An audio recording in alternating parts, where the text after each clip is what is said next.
ఓ సవాల్ చెప్తామా? నీ చెవికో టెస్టు. ఈ శబ్దం ఏం చేస్తోంది చెప్పండి?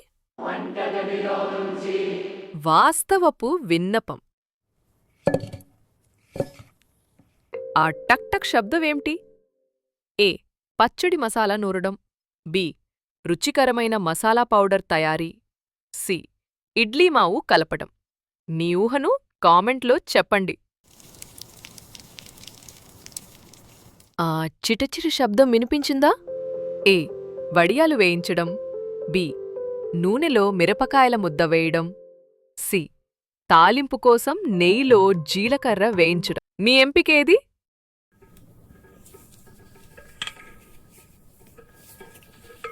ఆ తాడు లాగిన శబ్దం గుర్తొచ్చిందా? ఏ. అటవీ పికిల్ మూత కట్టడం. బి. వడియాలు ప్యాక్ చేయడం. సి. మసాలా సంచి ముడివేయడం. సరైనది ఎంచుకోండి. మీకు అన్నీ సరైందా? ఆహా, మీరు నమ్మలేని స్థాయిలో మనింటి వంట శబ్దాల మస్టారు. ఇది పచ్చడి కలేక శబ్దం. ఇది మిరపనూనె చిటపట శబ్దం. ఇది జూట్ తాడు బిగించిన రిచి. ఇవి మన వంటల పాటలు. ఇవే అటవీ శబ్దాలు.